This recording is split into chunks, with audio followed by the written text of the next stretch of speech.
Wow.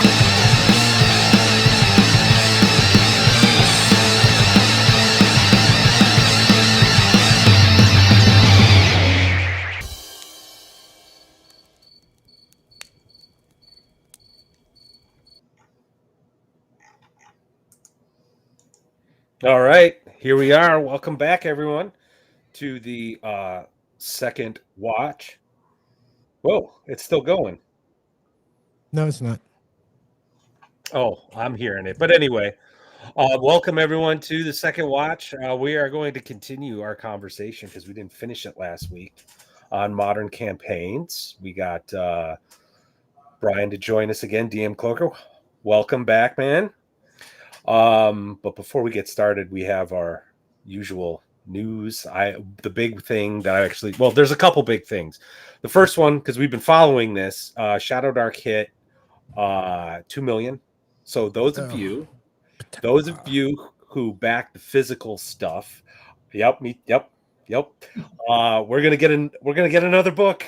It's one of her first adventures, I guess, for Shadow Dark, like the Temple of the Scarlet Minotaur or something like that in hardcover. Oh, looks beautiful. Can't wait. And she's got 5 more days to go. I would not be surprised if she actually hits 2.5 million by the end of it. Yeah, 2.2. You guys know how I feel about Kickstarters, right? Like, it's horrible. It's like waiting for Christmas morning for a year. I hate it, but I'm kind of close. Kind of close. Kelsey's FOMO. different. Like I'll definitely get all the PDFs for sure, right? But Kelsey's different. She has her content that's already been queued. Like she is. I mean, I know, dude. I know. I hear you. I'm just saying, I'm old. She got you. Well, I'll tell you right now, like there's probably going to be another big push in the next, like the last 2 days of the Kickstarter, because FOMO, the fear of missing out, is very, very, very real. So, like I said, I wouldn't be surprised if she hits 2.5 million. But 2.2 would make sense too. Like that, that's anything over a million is good. So, like whatever. Like we're just splitting hairs here. But for those of you who just showed up, Wibbs, good to see you, man. Judd, thanks for showing up. And we got House of Nix. Guys? What's up? Thanks for showing up. I'm actually trying to get Rumble up so I don't miss any Rumble rants. I felt really bad last week because I missed a few. But other big news is Christopher Perkins has left Wizards of the Coast. Ooh. Yeah. I have a feeling that something you said, Gary, a little while back. I think it was the Shadow Dark stream when Kelsey was in the chat. You had mentioned that the Wizards might lay low and then in a couple of years do like an about face and then spring something on the community. I think that's what Kelsey chatted in or something. Oh yeah, she mentioned that too. Yeah. They're going to produce their own version of like an old school game, like try to bring D&D back. I don't know if it'll necessarily be an old school game, but I think what they'll do is they'll at least try to give it that feel. One way they're going to have to overhaul it. Like all the people who created 5e are pretty much donezo. Right. I think they're all gone now. So the next crew they bring in, they're all going to want to leave their mark. Nobody's going to want to come in and recreate someone else's game. And I have a feeling that they're not. I mean, there's only so many things you can do with it. I feel like, 3, 3.5, 4, 5. There's only so how much can you do with a D20? Right. I think they're going to have to start bringing it back to the source. It's always, where did this come from? But that being the case, they'll find a way to fuck it up. Yeah. Like they won't. They're not going to recreate an old school game either. They'll put their flavor in and go from there. But we'll see. I watched Professor Dungeon Master today talking about Hasbro and WotC and stock and everything, and he seems to think they're going to be okay. Like I Yeah. mean, okay enough to like because it's dropped quite a bit. Okay enough that if you bought now, you'd be happy with it in the next couple of years or something. I don't know. I don't know anything about that, so don't take his advice or mine when it comes to money. Fuck, not my advice. Do not take my advice when it comes to You're a money. musician. You spend money on pedals. Bro. I spend yeah, it's not good. So but yeah, I do find it interesting that the people who were there at the beginning of 5e are all gone now. Yeah. The Yeah. VTT is, I mean, the VTT is folded. Yep. I really don't know. I mean, other than the name Dungeons and Dragons having that IP, I don't know what they're gonna fucking do. Yeah. Like the move to making it a lifestyle brand, I think I don't want to say blew up in their face, but I think it kind of like definitely watered down, in my opinion, Yeah. watered down uh the meaning of D&Ds, because in the process of doing this, I think they did alienate a lot of the people who are going to be buying their products. Like, I'm not interested in Funko Pops, right? I'm not Right. interested in t-shirts, maybe every now and again, you know what I mean? But like, Mm-hmm. and I certainly don't need to be driving around town with like a D&D sticker on the back just to show Bro, it. not a chance. You know what I mean? Like, I don't Yeah. Fathomable, right? I mean, a little bit. It's The kind of weird 2025 Jeep process. Wrangler D&D edition. How Get the fuck branding out of here. really You know what I is mean? such a very big part of how this hobby over the last 10 years in particular has Well, emerged for people. because So there's no fucking money in this hobby, right? I mean, okay, Watsy did really well with this D&D edition, right? Even before COVID, they did pretty well. I think really well is an understatement. I mean, let's be candid. The highest apex commercially of success that the hobby has ever enjoyed. We have to give it its flowers. That's the last Whether or not, fucking nice thing I want to hear you say about Watsy all night, dude. That's no, it. You got and I you get it. get one. You get one. that it. I get it. So the question becomes, of course, in You're right. terms of this news, is where's the hobby and where do creators, where do the people that thrive off this content, what does it look like for the landscape when a person who has been a steward, I mean, Perkins has been, he put in his time, he has his stripes, regardless of how we might agree or disagree, he furthered the hobby. So we have to access like that is something. I, It is. We got to. We're going to be in this too long. I'm not going to allow myself to say anything nice. Yeah, I was gonna say, like, Mike Merle's leaving was kind of like, Uh, because like, Where the love him or tilt happened. That was the yeah, tilt. That was the tilt. I don't have anything negative to say against Mike Merle's per se. Do I agree with all his decisions while he was writing for 5e? No. Chris Perkins, on the other hand,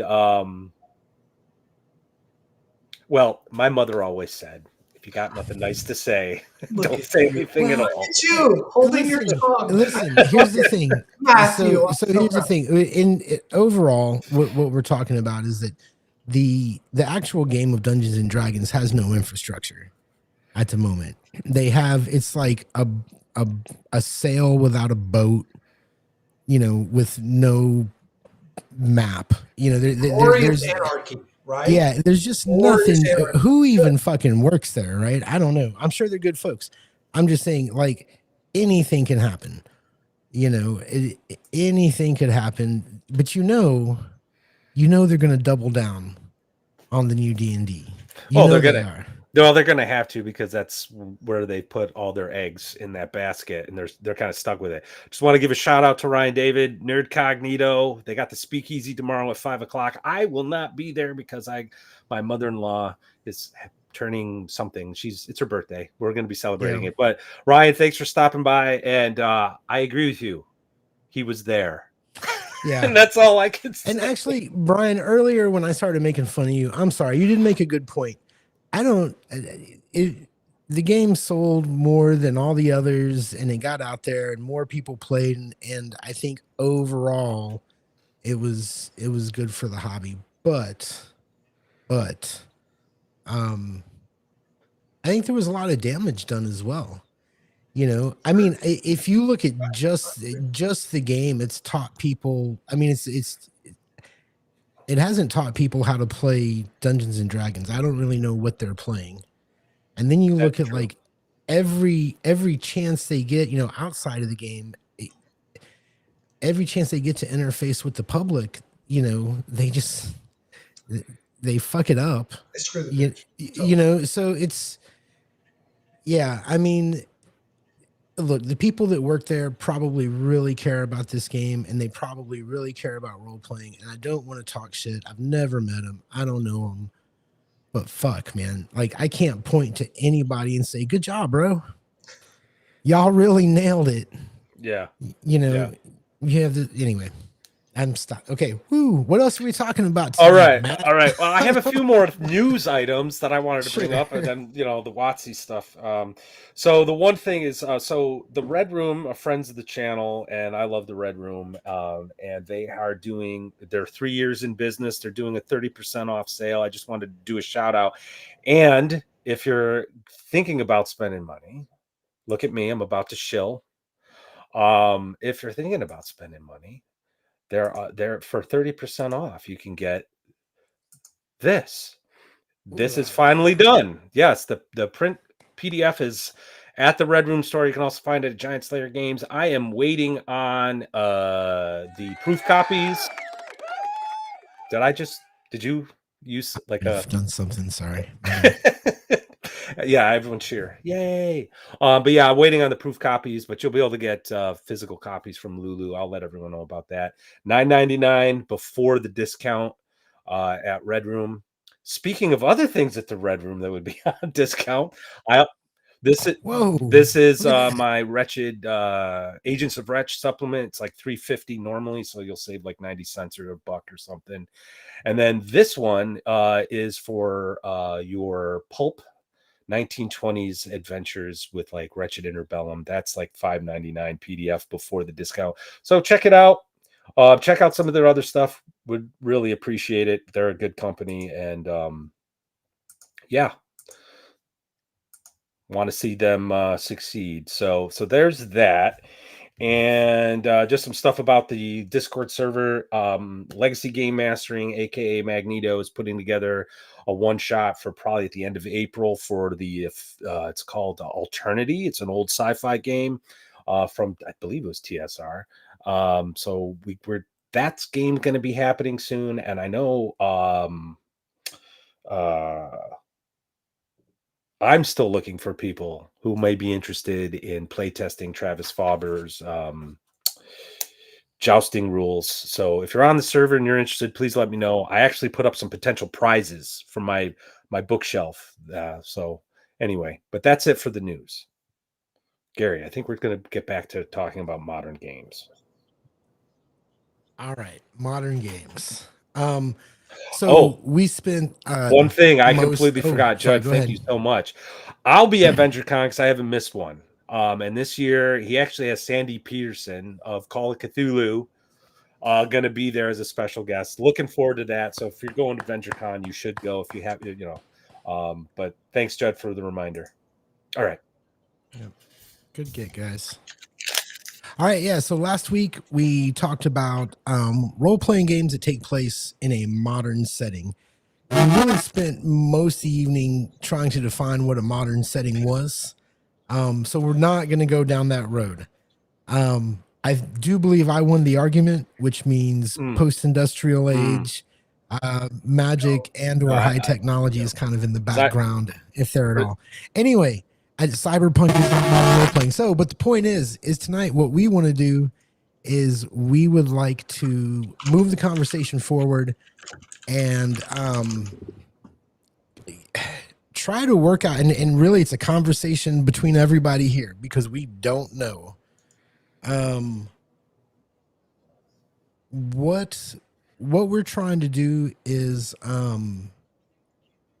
put together a campaign, plan some adventures in a practical way, not a big game theory way. Just how do you run this game? How do you plan for it? How do you prep for it? because it's not dungeons and it's not a Yeah. hex crawl. I think there are certain things. I I think if you're running a game that takes place in modern times, there are certain things that people assume. There are going to be colorful characters, NPCs.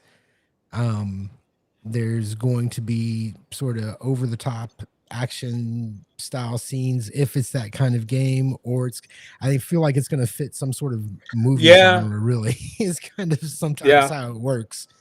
Um, so I think, when I get an idea to do a modern game, I typically am thinking about genre, or I'm thinking about a TV show I like. I mean, I copy and I change and I twist. So, modern supernatural was real easy for me because I like all the TV shows that are in modern times that have monsters.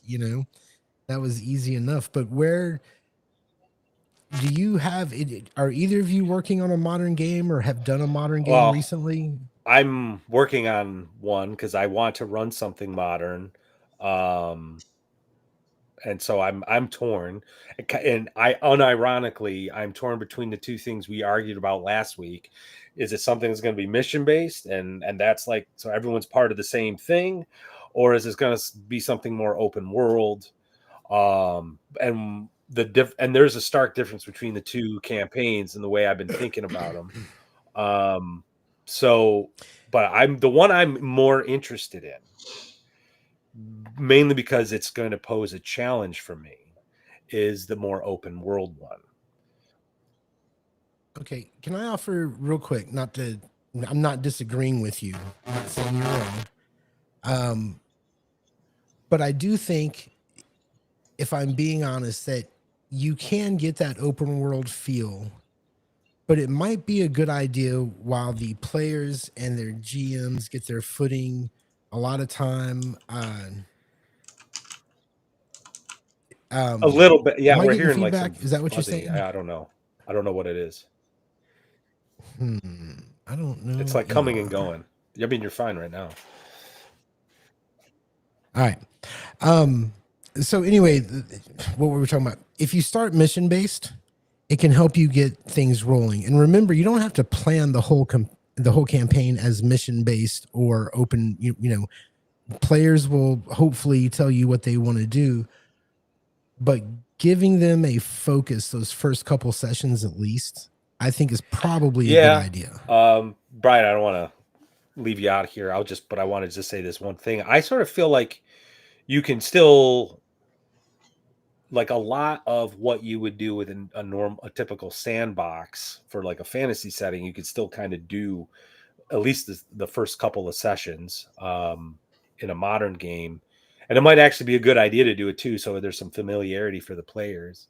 But like just having a couple queued up sort of rumors or things that they can latch onto to go and embroil themselves in, to get started. So I think you can do that. The question is, though, I mean, it's again, like, I don't want to have, like what we were kind of talking about last week, I don't want to have everything being like, okay, we're going to assault this apartment complex now. I don't think people are looking for that. So No, I understand what you're saying. So let's do the larger world then. Okay. And is this, since it's modern day, you assume we're using our world? You've made any changes you want for genre or what have you? Um, do you, like in a fantasy game, do you pick a town? Do you start with a town? Do you create your own towns, your own cities? I have a tendency to use places I know very well and change the names, which are all little in jokes. Like, if anybody ever watched or was in a game with me that grew up in that place, they would know all the little name jokes. But just stuff like that. Like, that's easy for me to do. So we're You start getting with it. we're getting into the What's the anchors, scale of right? your The anchors adventure? of modern gaming, which kind of Yeah. gives it an advantage over almost any other type of genre, is familiarity. So whenever you are playing with people who know the streets, know the town, know the city, know the state, know the nation, know the societal, economical, logistical frameworks of, oh, this is what I've been living in as a person. There's no other game that's more relatable than the modern game. The modern game, anyone can come in and usually make a decision. Hopefully, it's based on some sort of ethical principle or actionable principle of agency that forwards the action or furthers their character or the story. But the modern game is like probably the purest medium of what we do in playing the game because we can all relate. But then why don't they I last? If that's the case, because don't modern last. campaigns don't last. That's a, Systems all have a right. So short we're kind of going lifespan. into If that's now the what's the case, bane of why? modern games. And I don't know if we want to go back to the system because we spent a little bit of time talking about like systems and what works. So if you know that no system is perfect, because we can all agree on that, right? No system is going to ever be flawless in adjudication. You've chosen a system, you've educated your players on how the system works so they can interface accordingly. And how do you go forward with something that's going to last? Something that's not going to be episodic, not the A team, not Hill Street Blues. How is it going to be something that's going to be relevant over a long span of time? I think episodic Yeah, I is don't have a fine. problem with that per It se. can be. I, It can be. Oh, it yeah, can be. I don't have. Absolutely. Yeah, I think episodic And modern is probably the best So- area where you'll see episodic be successful. So here's the way I kind of think of modern games. I think of them a little bit like a TV show or a movie, right? Like the characters have to have some connection to them or they have to have some reason to have a common goal, right? They're either, sorry, Matt, I know this is the thing. They're either in on a team of some sort of action team, or they all have a similar goal. Like they're all put in a dangerous or weird situation, right? And I don't know if there's a choice because you have to have, like, you have your genre and you have to have something that motivates the characters to go. So, what is it in the environment? Is there an event, or what is it that spurs the characters to move? Well, That's what you. I'll address it. I just yeah. want to highlight a few of the comments here. Judd in particular, he wants to talk about mapping out the NPCs and factions related in terms of attitudes and plans, and what are the collision points the pieces can be embroiled in. 100% agree, because that's actually the direction I'm thinking would make more sense for something that's more open sandboxy for like a modern setting. Plans versus locales. Yeah, exactly. And then House of Nyx is basically echoing that too, and I 100% agree. So for me, like the thing I've been thinking about, and I mentioned this last time, is having these plans that are connected to the overall theme of the game, the campaign, right? So with the one thing that I'm finding more interesting, the more challenging to think about, is like this cyberpunk thing I want to do with Wretched New Flesh.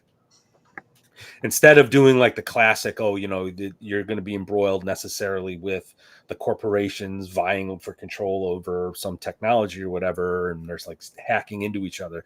I wanted to actually do something more street level.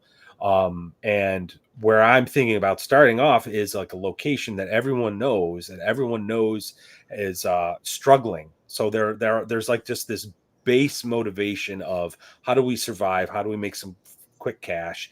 And then have these NPCs, which would have their own motivations, but are also are essentially quest givers, but not in a classic sense of, here, go find me this thing. I guess that could happen, but allow for a lot of variation. So I have like a coffee shop run by the local, I guess it's like the hub of the community, and everyone calls the owner Mama. But her daughter is like a street poet, and she holds open mics there, and it's rumored to be connected to this underground resistance movement against the corporations, right? So there's this one thing. The next thing I have is this chop shop cybernetic guy who's like completely working off the grid, who can get you cheap implants, we'll say, and he's always looking for help finding new stuff. And like when you go and meet him, he's not talking about dumpster diving. He'll give you a mission to go into the city to hack off some guy's arm so he can use it, you know. So the players have some, if they want to play dark or they want to play goodly, you know, things like that. So real quick, one of the things that a lot of role playings don't have is a handle on social mechanics, right? I feel like, for example, the charisma stat in D&D, like there are people who don't even use it. You have to role play everything out and hope that the DM approves and get a roll, right? So if you're playing a game like this, mechanically, charisma or whatever presence, whatever it is in your game, that needs to really matter. And I almost think you should be pointed towards a game that has some sort of conflict, social conflict resolution, right? I just think in a game where a lot of this is NPC PC interaction, it can't be left up to the whims of the game master as to whether the player said his lines well enough, or you know what I mean. So, one of the things I actually like about Heroic, and I know that's a supers game, Bear's social mechanics actually I think are spot on. He's tied a type of persuasion, for just lack of a good word, to one of the stats, right? So if you want to be charming and whatnot, you're using your dynamic stat. If you want to be more emotive and sympathetic and empathetic, you're using your intuition. If you want to be logical, you're using your reason. And then psyche is like the command, where you're just using your force of will. And that is going to color, right? That's going to color like how the social interaction plays out. So like if you're being commanding and you're just like using your force of will and you fail, it's probably going to have some negative impact, because no one likes being bossed around, right? No one likes being intimidated, you know, that sort of thing. So I do like that, because it allows for that sort of you know, setting the tone and then of how that encounter is going to play out. I think Wretched does this really well too, because there's a variety of different skills you can put in. You can be seductive, you can be more logical, and just by putting your skill points into that.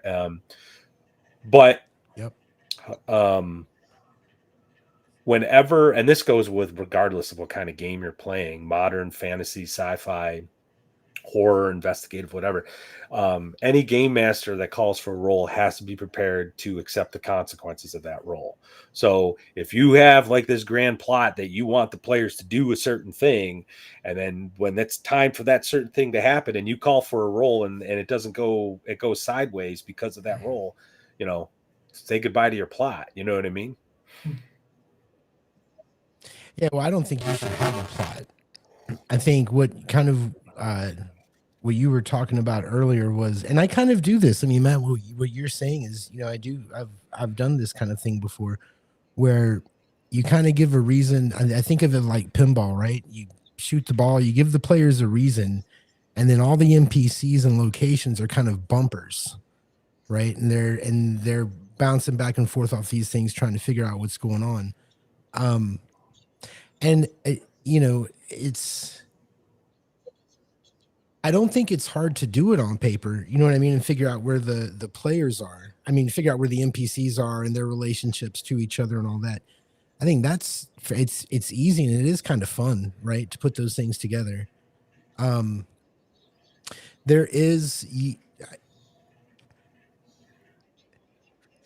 do like the idea of an inciting event or whatever it is to get them started. You know, that thing that we're talking about. If we were, so actually, it doesn't even have to be that deep. Now that I'm thinking back, Brian, when you guys got together, when we did the Luna, Texas game, I think it was like Luna 76 or something like that. And it was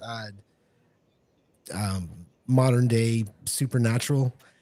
I think my idea was that it was going to be the big chill, like the supernatural big chill in Texas.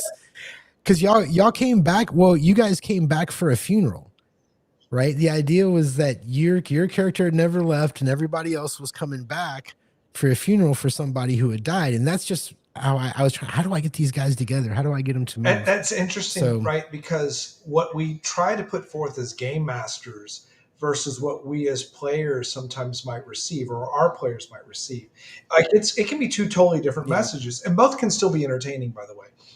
Which that was not my transmission. My transmission in that as a player going into a modern setting, as much as modern as 1970s, folk horror stuff is, right. but let's removing genre. Like, it's important to kind of take genre out of modern, because modern is its own genre. So you don't really, all the other stuff is kind of color. If we're planning a modern game, this is kind of where, if we kind of go back to a little bit of like high school journalism and those questions that come forth, if we're putting forth something that people are going to interact with, who? Well, that's our players. What? Where? When? Okay, game masters, we figured that out. How? That's the players. Big time. Why is kind of the secret sauce. It really becomes what's the thread of longevity between session 4 and session 14 or session 40.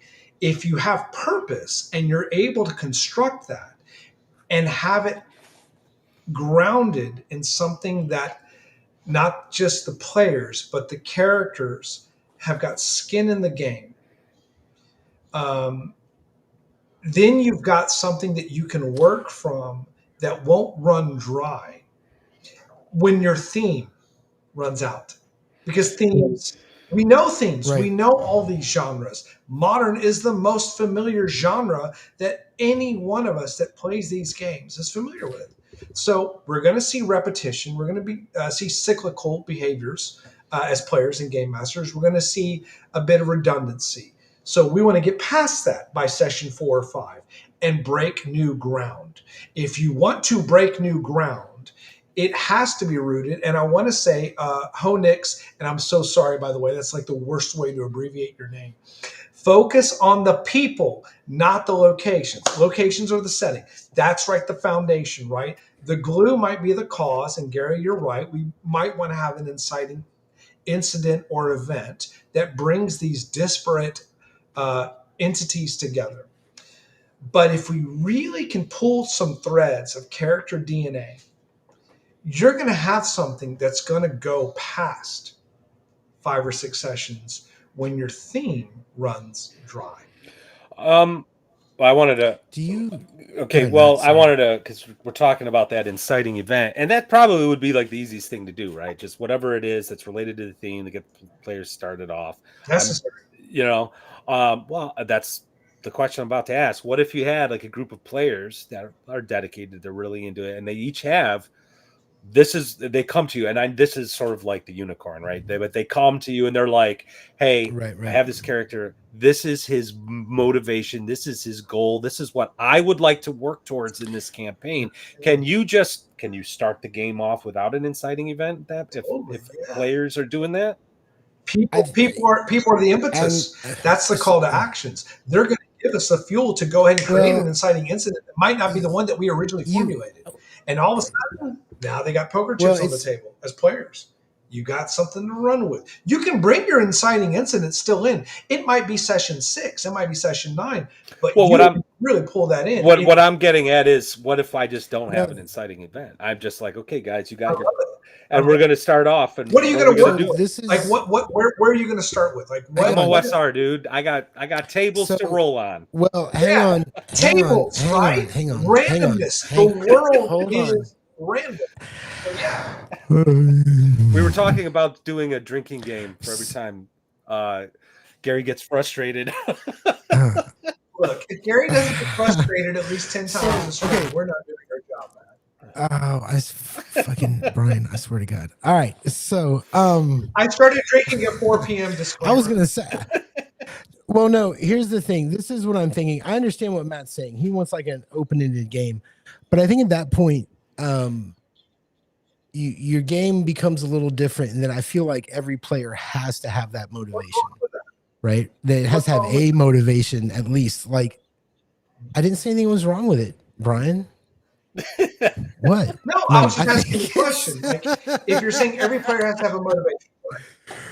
No, but I mean almost as so for example, there are some role-playing games where like part of character creation is you pick from a list of Right. motivations, right? And I think that at that point you would have to have that. If you're going to give them an open world, yeah, but if you're going to give them and I also think, you know, in something like that, there's I mean, it's almost a different kind of game because you have to reward them for going after the motivation, right? You have to reward them for going after this path and following this whole thing. And then we start getting into like arbitrary XP to the, you know, how many points do you think you should earn? Let's show that. You're on the right track. Well, anyway, point is I think I do think you have to have, you at least have to have each player state a motivation. And I also think the game has to have some sort of, like, you don't just want to be like, hey, it's, you know, Dallas 2025. What do you want to do? Like, the game has to have some kind of theme. So, like, yeah, you know, that's cyberpunk why the or theme is important, and I don't think theme necessarily will run out depending on how things go. Really, I mean, it really depends. Like, I can't imagine this little neighborhood I'm calling the Sink will ever be lifted out of its like absolute destitute poverty.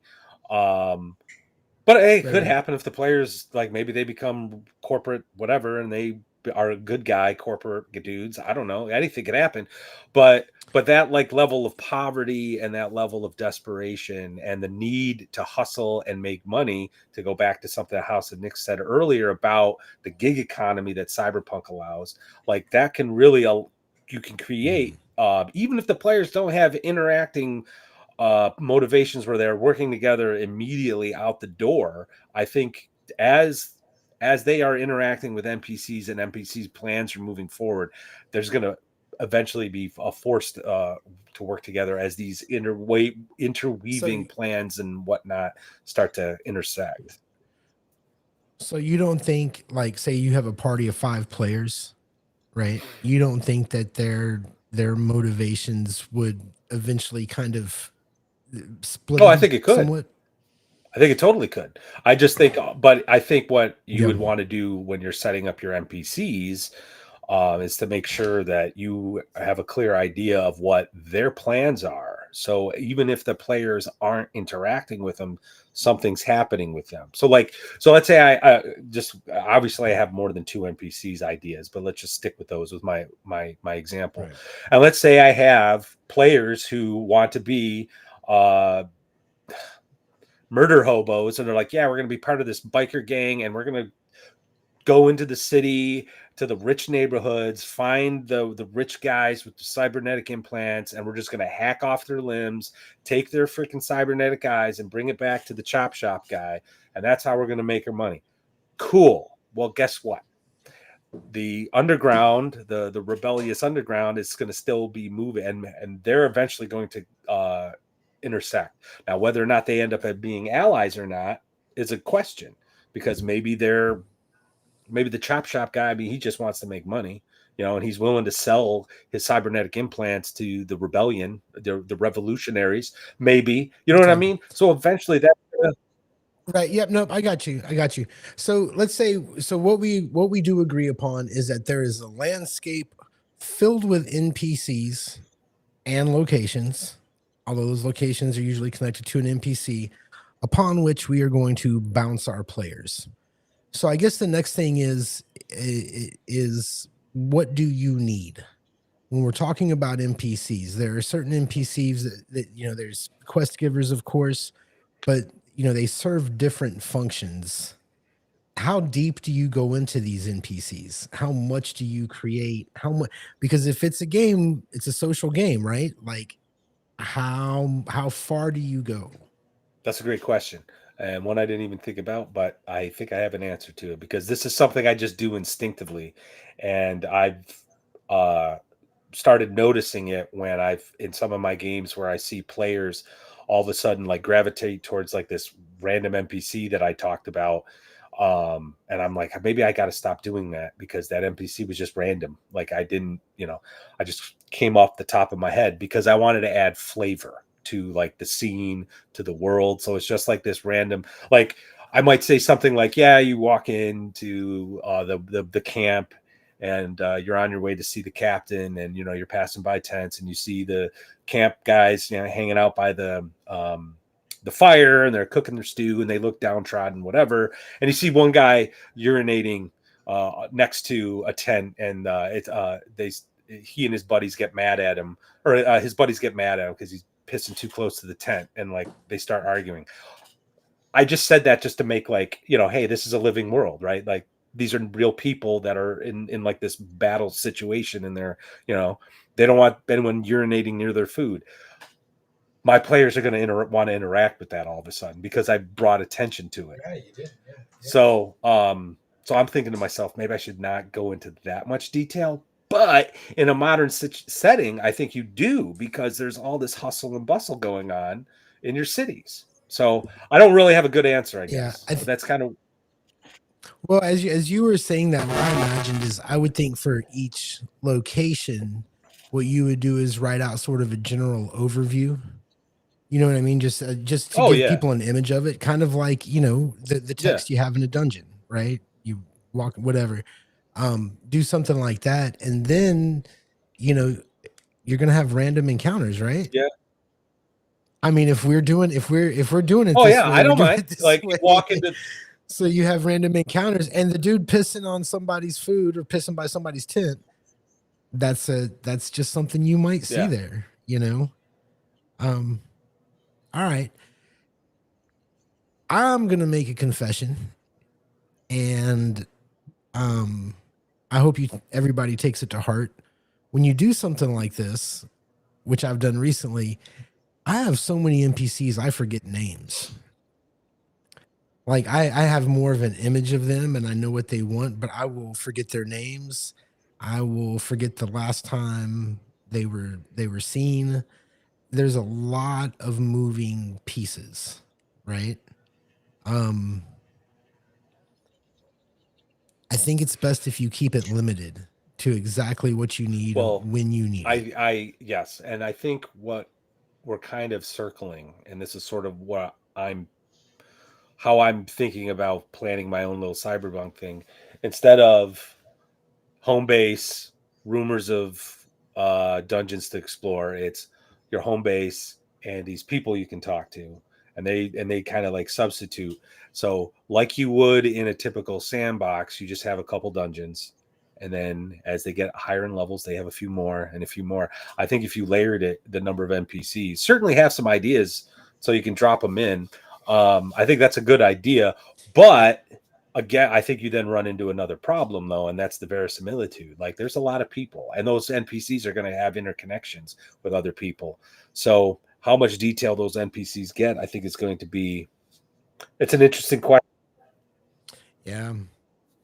Well, and also because admittedly, we're talking about some dirty story gaming shit here.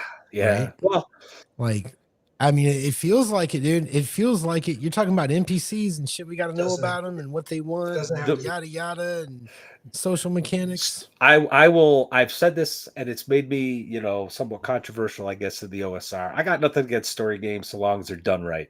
And I think the Red Room, they kind of skirt that line a little bit. They definitely go into a lot of detail. The Shucked Oyster went into a lot of detail with those NPCs, and rightly so. And the Shucked Oyster is really good. I don't think it's necessarily the story game epithet is really to criticize those who want to railroad players. Because the DM, the game master, has some narrative they want to put forward. And that's why I say, if you call someone to roll a die, you better be prepared for whatever comes out, Yeah. But I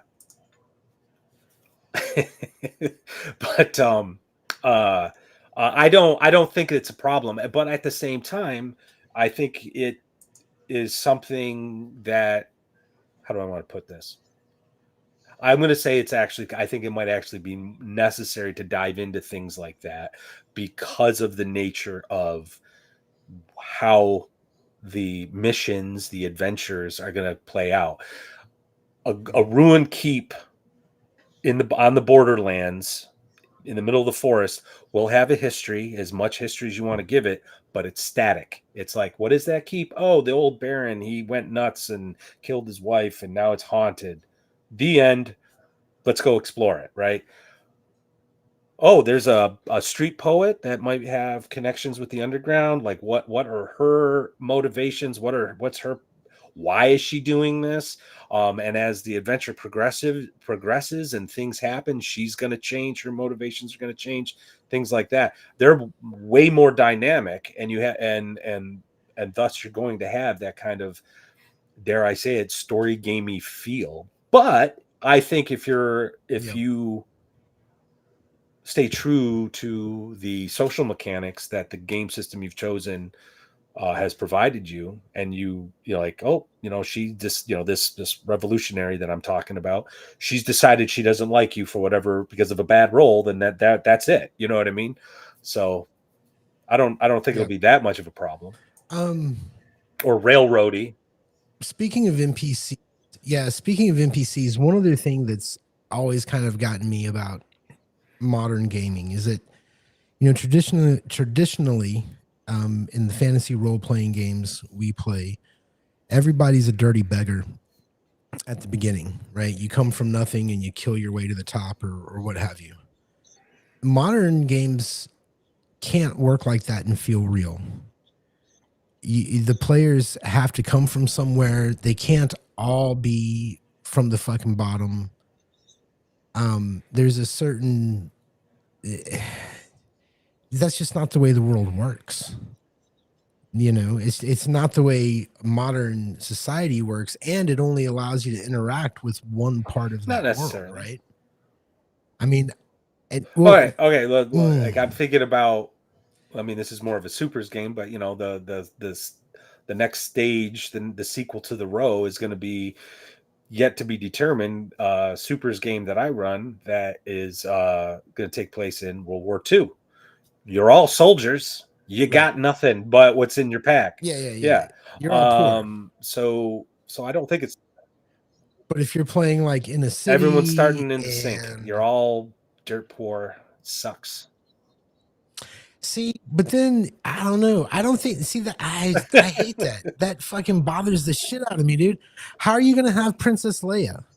Right? Like, she was level 1 at one point. You know what I mean? But she's a freaking princess. How are you going to do Game of Thrones if everybody's poor? You can't do Game of Thrones. You can't, I'm not saying I'm not saying by poor. necessity everyone has to be poor. I'm just saying that's what I'm doing for that one. So everyone's like in the same situation, and their common situation is you are literally living in one of the poorest sections of Avalidad. Like, some buildings don't have power. It's like squatters. Part of your motivation is to get your ass out of there, or at least get some money so you're a little more comfortable, Yeah. No, you're right. It's just one of those things about, there are certain conventions of gaming that are just baked in, right? The dirty beggar becoming a king, that's just part of the baked in thing of role playing. And I think that in modern gaming, that doesn't always make sense. There's this buzzing sometimes when you speak. I don't know what it is. You just turn into HAL 2000. Yeah. Or like Mega. No, what was the was it Soundwave from Transformers? Oh yeah. Yeah. You sound like very Soundwave. Transformer. I have no idea. Give me a second here. Is it? Well, I'm not breaking. I mean, it's not happening all the time. All right, I'll look for it. It's just like this. I don't know. Maybe like this power surge at your house or something. So we're talking about the framework of how, like, okay, planning these games and making these modern games work, right? To where we have something that's going to be a bit more lasting, episodic, all that stuff aside, lore, all that stuff aside, and I don't know, maybe over the last 25 years, maybe last 35 years, I've probably run maybe about 200 plus sessions of what would be considered modern genre. And I find that usually a lot of what enables me to have momentum past 9 or 10 sessions. And it kind of works off of some of the similar principles that we hear when it we were talking about like West March's style, and like the whole idea of spiraling out, and like what that looks like to gradually discover the world beyond. And what I usually wind up doing in my modern games, whether it was my Sin City or my Top Secret Espionage or so forth, or my Fallout, Houston thing, I really find that spiraling out from my characters that my players bring to the table gives me a lot of inspiration. And the inciting incident, I might delay. I'll find some sort of thread that comes out of these concentric spirals. If I got 4 people at my table, I've got 4 spirals. So where's my overlap? Because and it's kind of a weird synergy, not synergy. There's a lot of connective tissue between modern and heroic, in that sometimes that inciting incident and that impetus and that call to action requires something to happen to someone. In modern games, having something happen to someone or the character makes it personal. And I think a little bit to a couple weeks ago, we were talking a little bit, or maybe it's last week. I think about like John Wick starts from a very base principle. His dog. Nobody starts from a very basic core character principle. You know, and those sort of really ground level, I don't want to say gritty, because it doesn't always have to be gritty, but if it's rooted in your characters, you can pull on that. You can collaborate with your characters, and Matt, you're spot on. Like randomization, because this is our life. We live in a world of random situations that happen to us at any given moment. We might get T-boned. We might get somebody that gets in our face and pulls a knife. I had that happen to me 3 years ago. It's a crazy situation. What would you do? And if you can make that very character centric, well, first off, it prolongs your game. And I found in my Sin City games, but also my modern espionage games, if I started small, it gave me room. It gave me a lot of runway.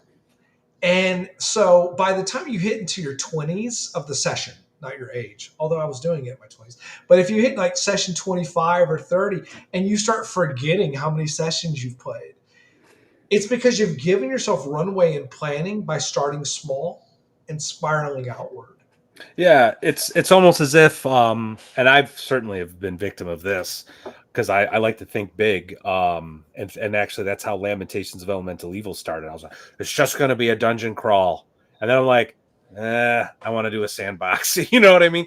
But like if you think too big with whatever idea you have with like the arch villain or whatever, like it actually ends up almost constraining you, right? So like that's why it's like if you start small with just that first levels 1 through 3, to borrow from classic D&D, that's sort of like it's just these dungeons that you're going to explore first, or these NPCs you're going to talk to first, or like however many you have. But that actually gives you space to breathe and sort of let the players kind of figure out what they want to do and move forward. Yeah. I wanted to highlight something Judd just said here, because this is also, I mean, we're trying not to define modern because we spent 2 hours last week doing this, but this kind of hints at this. But it's a fascinating genre. We want to talk about this because it's Yeah. kind of still not fully conquered. Yeah, well, that's argument sounds like how do you play Star Trek? Beggars can't start with a starship. Different genres have different paradigms. Discrete goals are key to non-map based play. I agree, and I think it really comes down to like what kind of modern game are you running? Like, is it investigative horror versus gangsters versus cyberpunk? And cyberpunk, I concede we're kind of getting a little bit to the edge of where we're really talking about future sci-fi, which I think is a different type of game entirely to make while we're confessing. I really haven't run a lot of modern games. My modern games have been limited to like Call of Cthulhu investigative horror. I ran some splatter horror a couple years back when a guy I knew was writing like 1970s exploitation Call of Cthulhu scenarios where there's really no investigation. It's just, can you survive? Lots of fun. There was one involving a semi truck, and the whole adventure took place on the semi truck. It was freaking awesome. And you can find them on Drive Through RPG actually. But yeah, I mean, I'm a horror guy at the end of the day. Like, so one of the reasons why the cyberpunk thing is so I'm finding interesting because it's going to challenge me because I've never really run anything like it, and I've always wanted to. So I'm really, now that I'm a little more experienced, right? I'm really thinking hard about it, on how to do it right without, to really avoid railroading and doing well, you're all corporate solos, you're working for this guy, you got to go do that, or you're all gangsters, or you're all in this biker gang or whatever. I mean, I could do that, but I want to see if I can avoid that. Maybe I can't. I mean that's the purpose of this conversation. I don't know. Well, that's what I keep going. One of the reasons I look so like deep in thought is because I am really I don't know. We're having such a hard time even talking about it and agreeing on things. I think that is kind of an indication of the challenge. You know what I mean? And I do have experience running modern games recently, or a game set in modern times recently. And using NPCs instead of having an NPC based as opposed to location based. So it's like, I don't want to tell you it can't work, because it can, right? Obviously it can. People do it. The idea of doing it as an open world, what do you want to do? That to me, that would call for a really heavy theme in the overall campaign, right? Like the campaign, like a gangster campaign, something like that. It at least needs to have a theme where people understand what the general goal and world is, and that kind of thing. And like I say, the motivations are key, the player motivations. And I think if you're going to do it that way, I would tie character advancement into how they go about attaining. You know what I mean? Like, how are they actually? I know, but it matters. Yeah. But it matters, dude. It matters. Trust me, it matters, because you can't play. You can't play just any any system and pull this off. If you want to do something like this that's NPC based, do not get Everyday Heroes, which is a 5e game, right? You need to look at something like Wretched, or and in fact, I would go so far, as much as I love OSC and I want to use that modern necessity stuff. I think if it's NPC based, you go Wretched. I will say one thing. I'm just going to throw this out there before I get out of the camera for everybody to spit on me. Nobody's going to do that. That's silly. Oh, I'm going to. The Genesis narrative dice system is fucking rad for games like this. I know everybody wants to shit all over the Star Wars. So I've been waiting for this. That fucking game is so good. I'm sorry, I'm going to jump in. Kind of shit. And this is where was a gift you gave to me about 5 years ago when we did the Star Wars setting, because the idea of obligations to me is like such a wonderful tissue to work with. And when you have something like that and your players create it and they're passionate about it, and it's like, man, I want to work with that. Shelve everything else. It's tied into the mechanics. I tried doing obligations with 5e. After we tried it out, I spent a year trying to make obligations work. I was not able to make it land because of the point that you just made. It is very hard to tie it to mechanics, where it has something beyond situational relevancy. So, real quick, I just kind of had to think. So I know everybody likes to shit on these games, but I really like them. I really liked the Fantasy Flight narrative dice games. Edge of the Empire had obligation, and the way that worked, I'm just going to explain it real quick. The way obligation worked is that at the beginning of the game, because you're playing bounty hunters, smugglers, you're playing sort of the criminal underworld, right? Everybody had what was called obligation. And I think you started with something like 5 to 10 points in it. Now, during character creation, you could take on more obligation so that you had more points to build your characters and buy things. Now, what is obligation? Obligation would be like you have a price on your head, you owe money, you've taken an oath, just these different things, right? Now, this is all very common. We see this all the time. But using it as a resource, because as your number grows higher, what happens is the GM takes the whole party's obligation and he makes a chart. If you've got 15 points, it's 15 here. The next guy has 10 points, so he's 16 through 30, whatever, and he makes a percentage roll. And if anybody's obligation comes up, it's going to interfere with whatever. And that's an open world game, Matt. Edge of the Empire it's an open world game.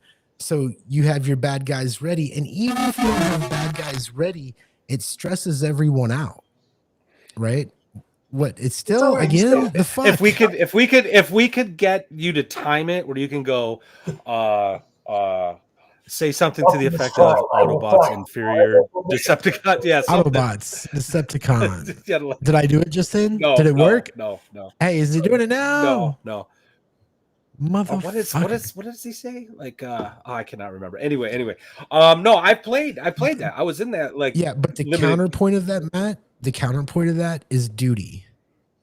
If you're playing the rebellion instead of obligation, what you get is every time you complete missions, you get a certain number of points that lets you requisition equipment, starships, whatever. Well, I mean, we're talking about systems, right? And it's a great system, and I loved it. I'm so thankful. It's probably one of the best gifts that you ever gave me in all the hours that we've networked. And it's a fascinating thing because here's the magic of it. It's player agency based.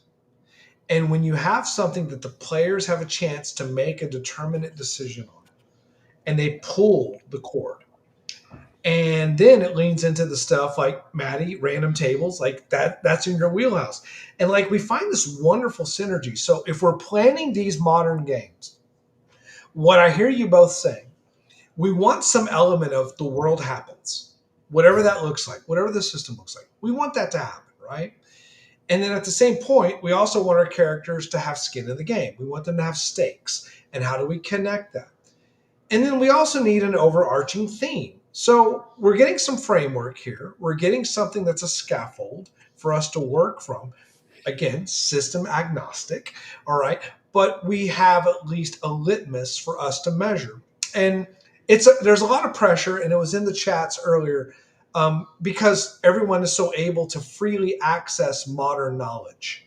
So that's a pressure. And it's one we want to openly embrace, that we're not going to always be subject matter experts, and that sometimes we're going to be winging it. So if you're putting together your modern game for next week, you got 4 people and they're ready to go, you've chosen your system, they've generated characters, you're up and running. What is most important to you in creating that 4-hour content? You're not creating content. If you're doing it the way Matt is, the content's already created. Exactly. The players are going to go do what they want to do, and depending on how they bounce off of the NPCs, that will determine what their options are. Find a medium to bring in situations, random as though they may be, but we need situations, right? All right, let me try to elucidate here, because I think you know what I'm talking about. I want to be clear. So when I put together Lamentations of Elemental Evil, 90 some odd % of it was done when I hit play. Players made their characters, we sat down and I hit play, and I just was like, okay, what are you doing? I literally was just like, okay, what are you doing? Here's the situation. What are you doing? And then when they're like, okay, I guess we're gonna leave the village of Hamlet, I started rolling. Okay, you get attacked by a bear. They almost get killed by a friggin' bear, and so they head back. And it's just, that's how the campaign's gone. I'm just rolling dice and interpreting the dice based on the lore that I have, and some of the NPCs, factions, and what they're doing. And that's what I want to do with a modern game. But instead of locations, and this is the complication, I guess, instead of locations that they're heading towards people. and those people are going to have all this other stuff. So yeah, I want to be able to say, okay, this Saturday or this Sunday, whatever, we're going to play Wretched New Flesh. I'm ready to go. What are you doing? So can I do that? And that's the $64,000 question, right? Well, is that can I do that with a modern game? I'd like, and I don't know. I think it's a lot easier if you have. I think it's a lot easier if you have a win. What does that mean? What does that look like if you're creating your game? System agnostic. So I used the example earlier. I said that I think a game like that would need some sort of overall theme. And I think the win condition would be tied to the motivation. So, like, if you say you're doing a gangster game, right? One guy is, or again, in that time of gangsters, right? You got one guy who wants to be in charge of everything. You've got one guy that wants to be the mayor, the chief of police. You want one guy who wants to, bust heads, whatever. I mean, none of this sounds fun to me, really. But you're gonna have, depending on your motivation, there'll be different. Yeah, well, as a player, who knows? It might be great, but the win condition would be achieving that goal, right? So once again, I think that the idea that you're going to say, "Hey, this is the city, these are the things," because at that point, you may not have an inciting event, but at that point, your random encounters, you really are having to plan something a little bit more dynamic. Good work. For those, it's not, you don't want to just do muggers. And, oh yeah, you know what I'm saying? I'm envisioning, and I'm not trying to toot my own horn here, but I've gotten really good at improving off of a random encounter table. In fact, I'm so annoyed by Free League's insistence on what they do as an encounter table that I want to write a Karen letter to them and say, this is not an encounter table. This is a series of events that sound cool, but they're not encounters. An encounter is 2d6 orcs. That's an encounter. Because that gives me the freedom to do what I need to do because of what's going on in the campaign based on everything that's happened before and what's coming, right? So the random encounter tables I'd be rolling for the sync would include anything from a beggar, a mugger, to some dude running down the, carrying, well, maybe he's not running down the street. Who knows what he's doing, but he's carrying recent parts acquired for the chop shop guy. So they can bump into one of his employees. They can bump into maybe one of the underground, all kinds of stuff, or some other kind of thing. Maybe that all of which could spark an adventure or bring the players to some of the adventure, quest giving NPCs or other NPCs or attached to these quest givers, because again, these quest givers are not like a static dungeon with like its cool history. Right. They're dynamic. Judd says, why are we talking Gary into a game he doesn't like? It's funny. I'm running one right now, and I ran one last year, and it's not that I don't like them. It's that I think I've learned from some past mistakes. I think it is possible. The way I imagine it is like when you start the game. Can I tell you how I imagine it real quick? And this is, everybody's gonna be like, oh, that's the most horrible way to do it. But this is how I see modern games. I imagine it as an Act 1. I kind of blast those guys off. I give them a reason to go, right? Act 2, they're completely in charge of. Like, they're in charge of where are they going, what are they doing, who are they meeting. They're in charge of all of that. Once they put everything together, you've kind of, right, you're hitting your finale, at least for that overarching story. If you want to call it a story, whatever it is. So it's not that I don't like these kind of games. It's that I think that I have made mistakes recently. I have made mistakes running that kind of game. And I think you stand a better chance of running a successful game. It's something simple like D&D with Dungeons and X crawls. Then you're going to be successful running this, because it does take a certain amount of. It's not just knowing the mechanics. You do have to understand the characters you create. You got to be able to be quick about it when the players surprise you. You have to be quick on your feet when they burn down the next thing you want to do, or you've thought of 10 things they might do and they don't take one of them. You know what I mean? Yeah. So it's just one of those things where I think, when we were talking last week, and I know I'm not trying to go back to this, but it just comes up. When you shoot the players towards a target, I just think that helps out a lot. Now, another thing that I think helps out, though, that is ignored in modern games, though, is that the characters don't come from nowhere, right? They come from somewhere. So I think, there's a familiarity with the world. There's going to be a little bit less discovery in these kind of games, right? Yeah. Even if there's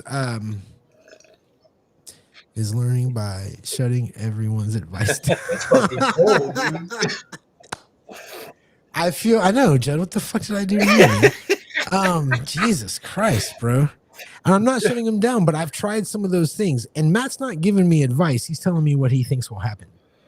And I hope he's right. You know what I mean? I don't know. I hope he's right. Well, hypothesis. Maybe I just suck at it. Maybe I'm just not good at it. And I'm not, and I've said this before, but I'm not going to sit here. I'm not going to do a live stream or make a video on YouTube and be like, this is how you ought to run your game. And that's not to say that it's whatever you want is true and there's no right way to play. No. I do think there's a right way to play. I just don't think it's as simple as some of the talking heads make it out to be. And I think what we do, what we've been doing on the Second Watch and what our fellow watchmen in the chat are doing is having a conversation about how to play games and how to be better about them. And I think I can't tell you how profound that conversation with Griff was in context of some of the other stuff in on social media with Rob Kuntz. There was a spirit of experimentation going on in the late 60s and 70s when the hobby was being invented, and it perdured. We can talk about what was written in 1975 and how cool of a game that is, but the industry moved on and continued to experiment, and I'm all about embracing that experimentation. It's one of the reasons why I love Lamentations of the Flame Princess so much.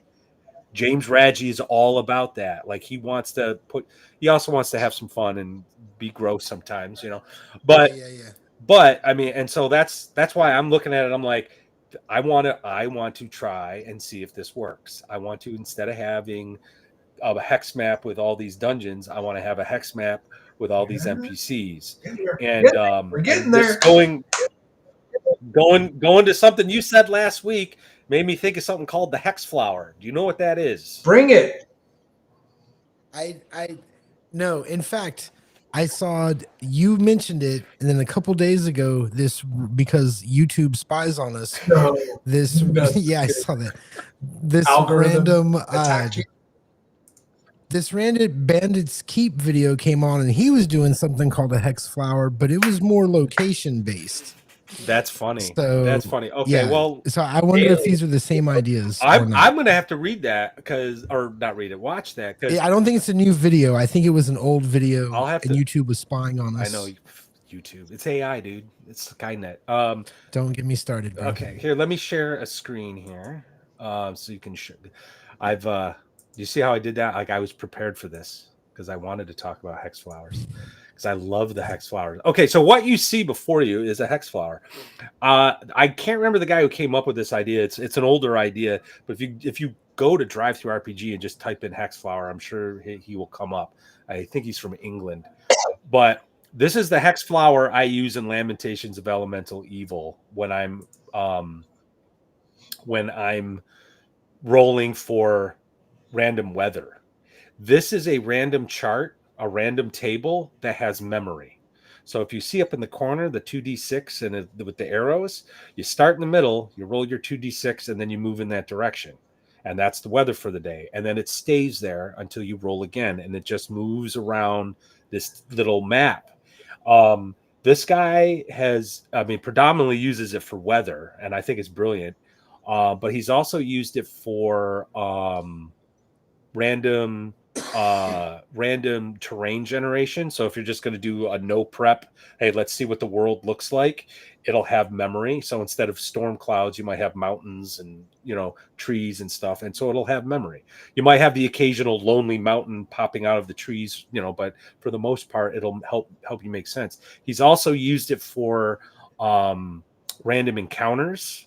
I don't know how successful that is, but I think you can see, like, you can basically design it how you want, and where the frequency of the movement is. I designed 4 different of these for the 4 seasons. So there's more snow and whatnot during winter, you know, so on and so forth. I am curious about what Bandit keeps doing, because he's a smart guy. I like that guy. So I'm going to have to hunt that down. But anyway, so my thought was, what if you put your NPC quest giver in the center of this, and then each ring is a, like, I don't know, a member of their family, some other NPC that they're connected with. And then I don't know where to go from there, but like maybe take these like charts for their like family tree and then place it on a larger map and see where they interconnect all these different NPCs. And then from there, you can figure out how one NPC is going to interact with another NPC and interact with another NPC, and maybe even randomize it. Like, I'm still thinking about this. This is all theoretical, and but anyway, that's a hex flower. I think they're awesome. You should use them if you can. I think you should consider putting the Thank PC in the Boom. flower. We're The on PCs it. in the Oh my flower. God, Gary! Yeah, Look at me. The I usually, character, yeah. let's be honest, because you're all of you, everyone in my life accuses me of being player centric.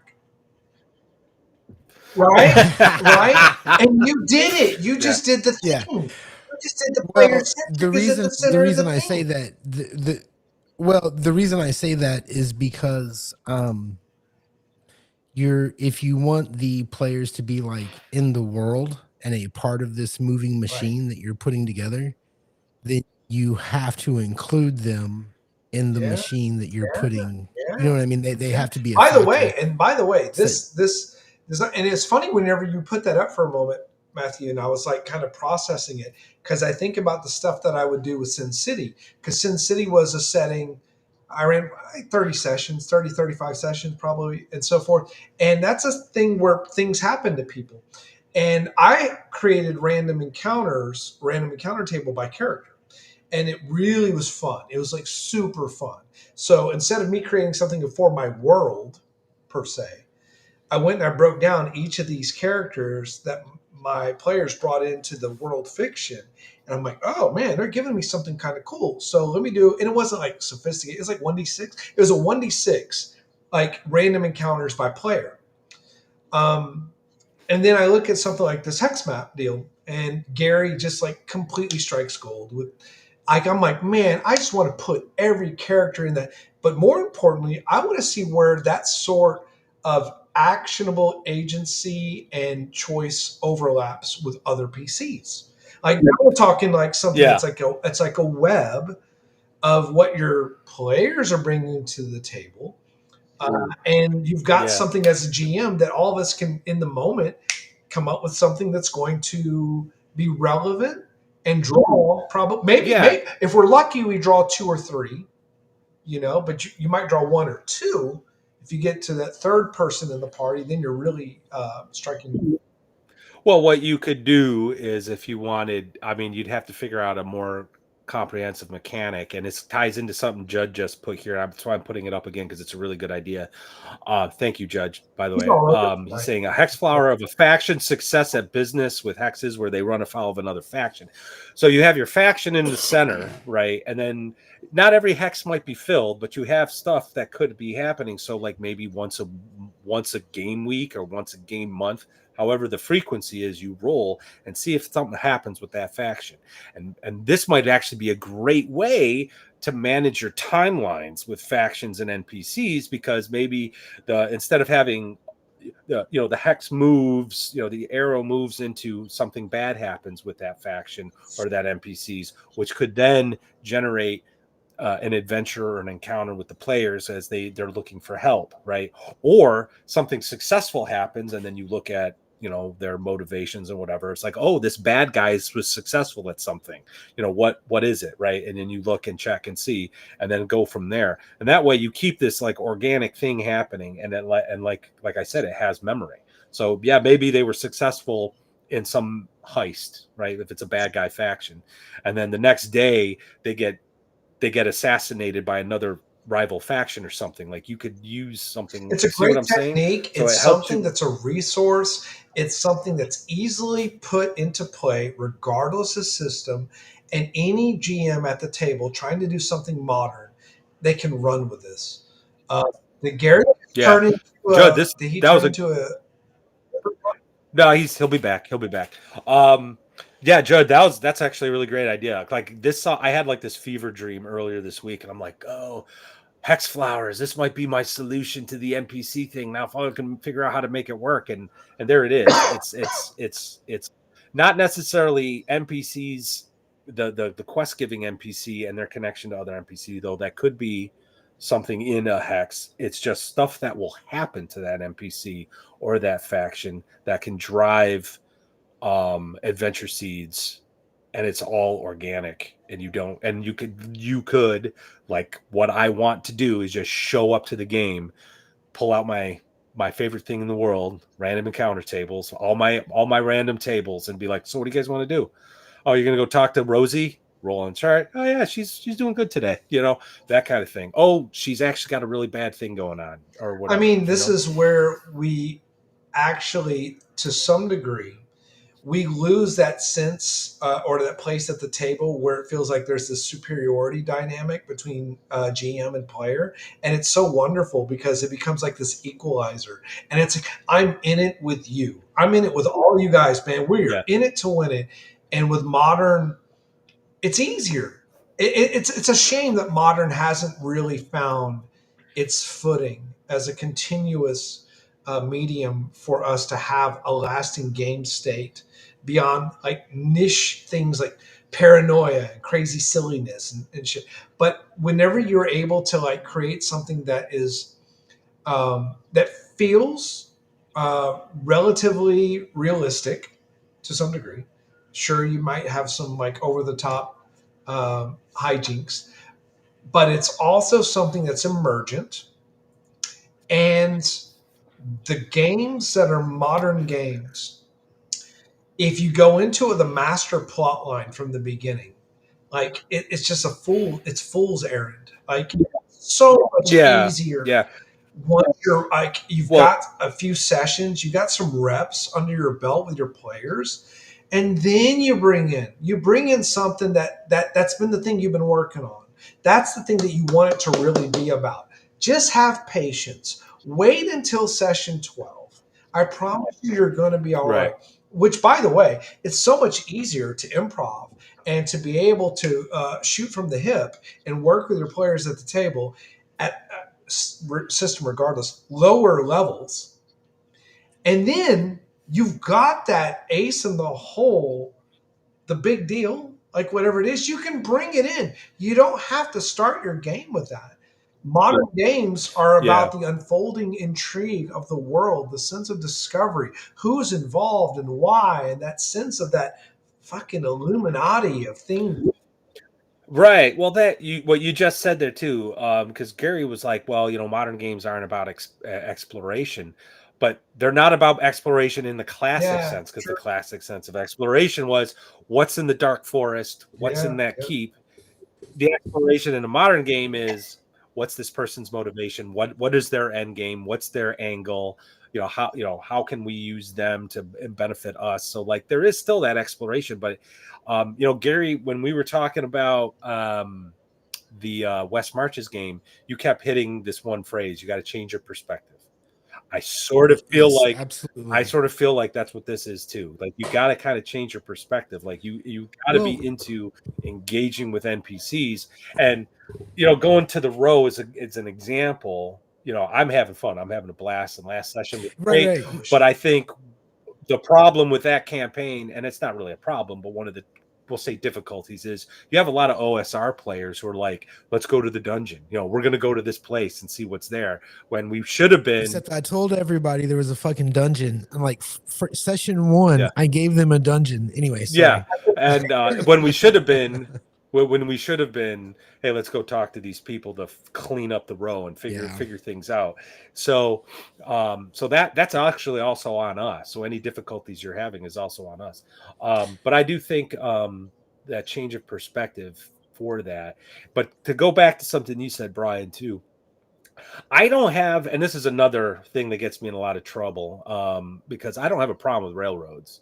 They have their place. If you're wanting to do a one shot, a railroad's probably going to is the best time to do it. Yeah, exactly. It's almost expected. If you're having like a little mini campaign where you're expecting a few sessions, maybe 10, however many, a little railroading is fine, I think. But for like a longer term game here, I think you're right. You got to let the players breathe before you drop anything big that will really require them to get involved. But like the dice roll, if the players don't bite, you got to be willing to work with it, which means you got to bring in consequences. So if the big bad, they're not concerned about the big bad, well, you know what, the big bad's going to take over the city or whatever. So no, I agree. It's look, I'm not opposed to this kind of game at all. I like it. You know what I mean? I'm good for that. It's just, it is difficult, and I think a lot of games are not.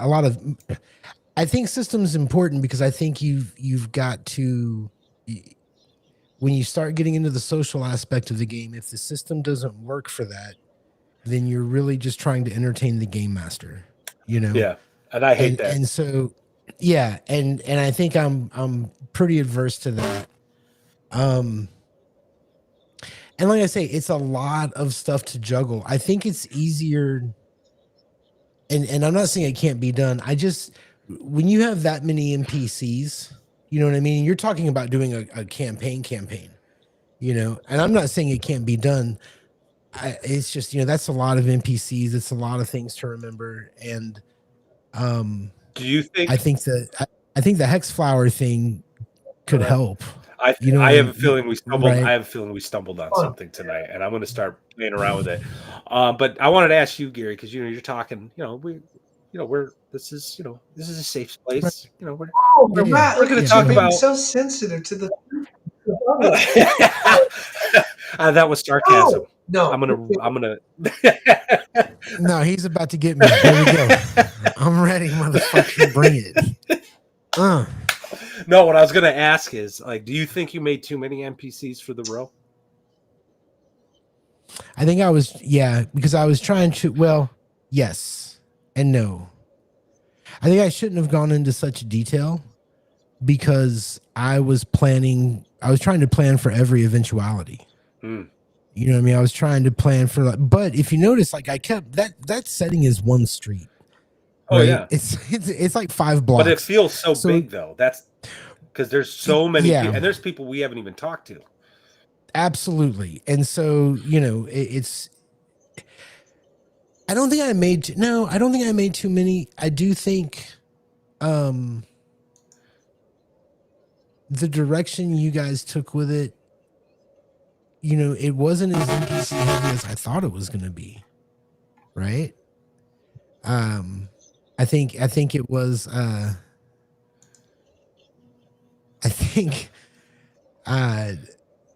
expected you guys to go. I expected there to be more interactions with NPCs, I guess. Mm-hmm.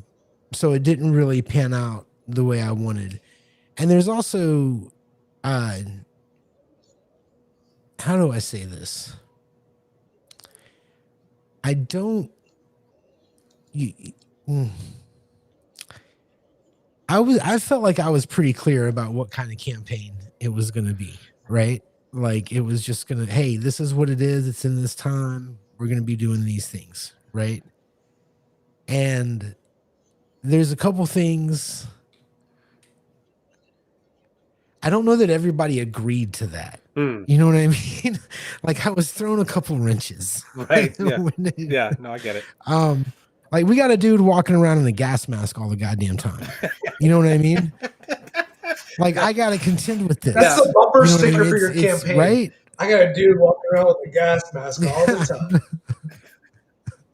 I mean, like every time, every day. I've been doing everything I can to get that mask off of him. Now, I will say he did something really cool last game and turned it around.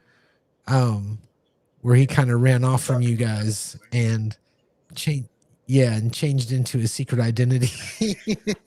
Which is hilarious. Like his real identity is him wearing the gas mask. Yeah. But his secret Yeah. identity is him without it. Like it's hilarious. Like, I don't know. I thought it was awesome. Yeah. But that's just the, that's the thing is, and honestly, at most with the gas mask is not the worst thing to have happened. But there is, one of the things is just how do you get your players to start moving? And I don't think it's just OSR players. I think it's players in general. You think so? I think it's because I think especially these new players, these kids that came in with 5e, they're used to being entertained. Well, that's true. That's true. But and I think a lot of people who, even old folks who've been playing for a while, that played a lot of OSC. Well, that is also true. Like I've had some or not OSC, but played a lot of 5e. Like I know. I've had my share of experiences with like hardcore OSR guys who are like Mr. Badass and stuff, and then they're like, "What do you mean I don't start with max hit points?" Like, dude, this is OSR. You rolled a 1. Yeah, you got 1 hit point. So so everyone's OSR until it's time to be OSR. That's another little quote. Absolutely Quotable Matt right there. But so I do agree with you. But let me ask you this: but you've played games like Blades in the Dark, which is a story game, which does require player agency, right, to really get things going. Yep. Did you have the same Did you have the same kind of paralysis, the same kind of hesitancy? It's a heist game. So players, that original game is built around the heist. That if you don't remember, a while back pre-COVID, there was this sort of weird movement where games you just would plan the encounter. Right, you felt like each session you were planning an encounter, kind of. I think Blades in the Dark was kind of like that. Of course, I didn't play like for a long time. Nothing really unfolded. No story. Yeah, no. I will say this: the closest I've gotten to what you're talking about was running Edge of the Empire narrative dice. Because once you give your players a spaceship, you're kind of fucked. Yeah. You know what I mean? Any ideas, which is why you have obligation. That's how you sneak the story in, right? The players are going to go do what they want. You give them, they're going to get jobs. They will, whatever it is they're going to go do.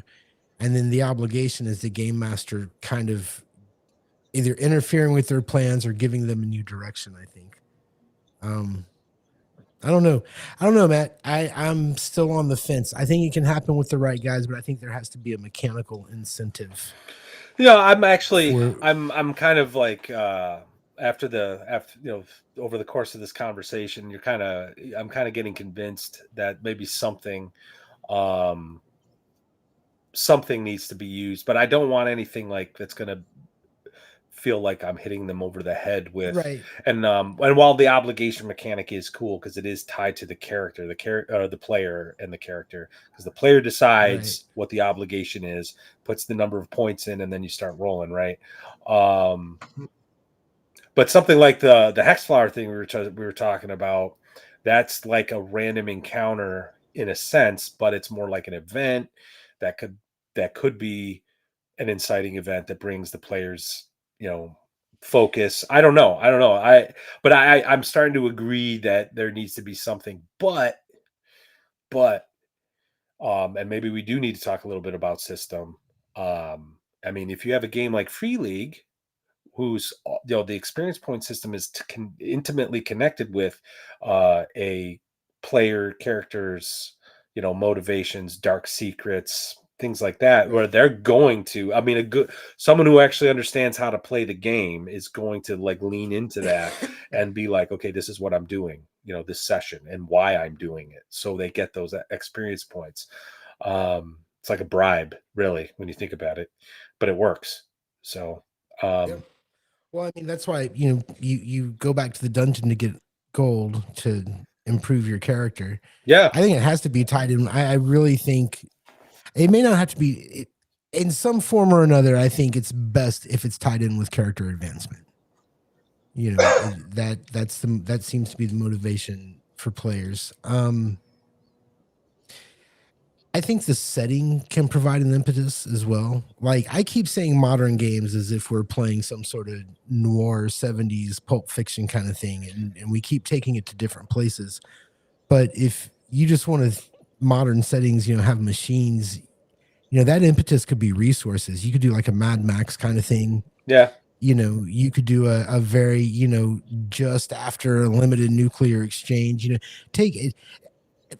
Modern games it's really television, man. Television, if you pay attention to television, it is either people who are the best of the best doing what they do best because that's what we like to watch, or it's people just like us in an insane That's a situation, great paradigm right? to work. That's just Yeah. like that. And I think last week that was brought up where it's either yeah, extraordinary people in ordinary situations or it's ordinary people in extraordinary situations. So if we're working from like, what is our session one? What's our session two look like? How do we create something that's going to be relevant to our players and their characters? That's two different things, by the way. And then how are we going to wind up with something that's going to give us some fuel for the future? Having something that is inciting incident, by the way, it feels kind of tropey. I don't know. I've been kind of rethinking this, and I know we've talked through some of the narrative things that kind of like plant a seed for everything to kind of grow from emergently. But there's something to be said about just working from. Look, I mean, any story worth its salt, and we're not talking about story games, right? But any story I we think we are. I'm are. getting there, right? Any story worth its salt is always going to be predicated upon the relatability and the intrigue of the characters. Our games at the table are no different. If you can hook into those things that your players are bringing to the table for your session one, session two, okay, you've got a platform to launch your rocket and you have that euphoria. We're playing this game. It's a different genre. Cool. We're doing the modern thing. We're playing with these things that we know. Oh, I know what you're trying to do here with the whole master scheme. Well, that wears off. The luster erodes about 10 to 12 sessions in, has been my experience. And then you've got to have something that's more like, it's just like intrinsic to your I characters. And it's a weird too because it's a scalability thing, right? Because if you blow your wad on the big thing early on, you're never going to see it. Your session, your campaign, your thing that you've planned for 4 to 5 people is going to wither on the vine. You've got to really kind of keep your powder dry as a game master and really take your time, brick by brick. Your players are going to give you the mortar. It's up to you to find different bricks, No, they're not. and then you lay them. I disagree. Brian, your players are not going to give you I'm the telling mortar. you, Your players are and not going to give you again, take shit. this for what you want. 75 They're to not. 100 They're sessions not, of dude. modern, I'm going to They're tell you, not. it's a different dynamic, Gary. It's a different dynamic because there's so much of, I know this. I've seen this. And getting people to stay involved with something beyond 20 sessions, Gary, in modern settings, it's a really weird, it's a different deal. You really have to kind of get smaller. You can't get super big because the reality is that in our own lives, we don't have scope. We don't. We have these fantasies that we pull in as these massive canvases that we want to work from.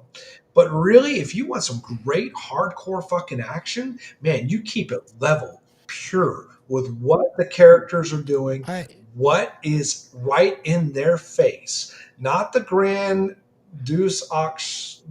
I can't pronounce it. So, No. Hang on. What I'm telling you, you said the players will give you the mortar. Absolutely. No. But you play online mainly, right? They're going to bounce in off person. When you're face to face with your players, the players are going to give you subtle cues. This is one of the advantages of in-person play. And I'm sorry, but it is. It's a tactical advantage that maybe perhaps I enjoy because playing with 10 to 15 people in person, you get a chance to read body language. You're going to see engagement from your people whenever you respond to something or give them something. And it might be relevant to that one player, but 2 or 3 people at the table, they perk up. And now all of a sudden you've got thread. You've got thread. Now you've got to be on your game. You have to have done your due diligence on your player pointing at me. and be able to, in the moment, connect all of a sudden to that person on the other end of the table. And if you've done that, if you've done your due diligence on the characters, you're going to create magic. I promise you, you will not fail. You will find something that's going to be relevant. It's going to feel real. It's going to feel like, man, I got a machete in my hand. This thing is coming for me. I have a feeling I'm going to actually agree with Gary here for a second here. I don't necessarily disagree with you, generally speaking, but that sounds like an awful amount of work that might not have payoff. And that's why I'm going to have like an entire notebook, not an entire notebook, but a notebook filled with random tables to rely on. So to keep them engaged because stuff is going to happen and then they're going to, deal with it. Let me ask you this, Matt. I don't know. Matty, just for 1 second. That notebook, you just pulled up a composition book. I know, because I know composition. Yep. Composition is probably on that book somewhere, the word composition. The composition, thank you. All right, good deal. All right, so that book, how much of that book has something connected to the player characters at your table? Is it your world? Is it situational? Or is it something that I've got 15 things that relate to this PC? And if you've got that, fuck all that. That is some bullshit. Hang on, stop. I've been trying to say something for 10 fucking minutes, and I've been getting cut off by Brian while he waves his finger at me and takes a womanly tone. That was not womanly. Let's just get this straight. You took a high pitch. I'm just saying. You took a high pitch. So let me counter that. It's too much. That is too much work. And you're talking about doing that for 4 to 5 players for all these NPCs. No. It's not. It's oh my god. If you take the time. But you've got to put in the time. You got to put in the reps. If you don't put in the reps to your characters at the table, and you don't have intrinsic knowledge of what drives them, how are you ever going to create something that's going to compel them? You got to put in the time. Look, don't get me wrong. Look, having the grand plots, having the NPCs, having this framework of the scaffolding for them to work on, yes, it's important because we have to react to that. We have to have a structure because we're always going to have 2 or 3 players at the table that need that. But you two are very experienced. You're very good at what you do. So you're going to draw in a higher caliber. People who have got a lot of reps, people who've been doing it for years or decades. And if you can tap in to whatever magic they are already trying to cast, they're dependent upon you, Brian, having some time, and some care. Brian, you're filibustering. You're filibustering. You can say the same shit, but it doesn't mean that I agree with you.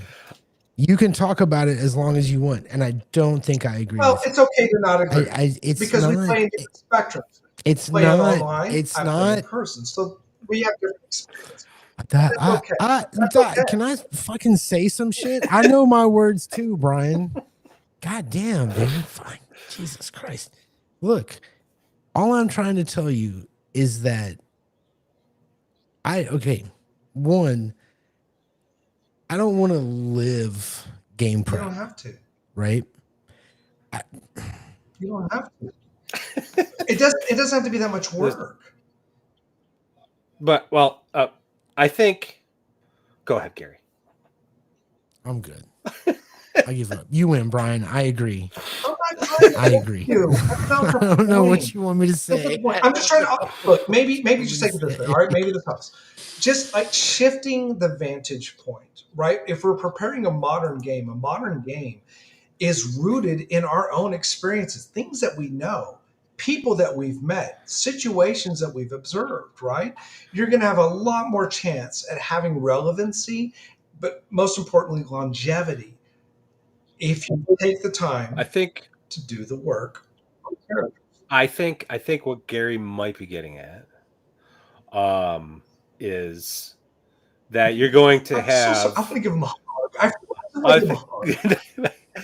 I I would think. not take it. Well, I would that's not your take fault. it right now. I think with all this work that you want to put in to have like these, whatever it is that you're putting together, you're going to have someone at your table, maybe two, who are like, I wear a gas mask all the time. Yeah, totally. You know what I mean? And so that, and that's the thing. Like you're not, and that's how do I want to put it? Like it's like I want to agree with you, but like in practice, I don't know if it's going to be worth the. I don't know if the juice is going to be worth the squeeze, and that's why I think. And I'm trying not to put words in Gary's mouth here, but I think I know where he's coming from. So correct me if I'm wrong.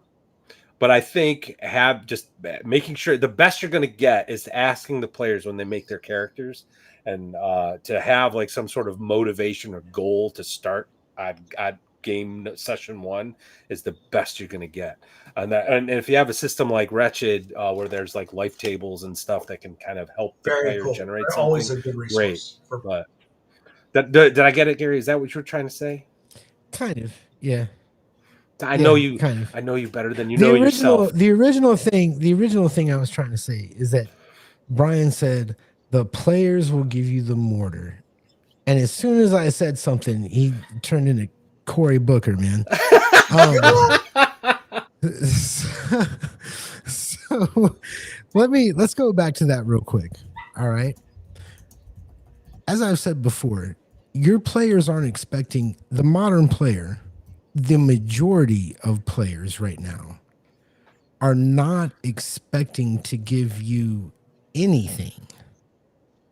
They are there for you to lead them through the adventure. Flat out.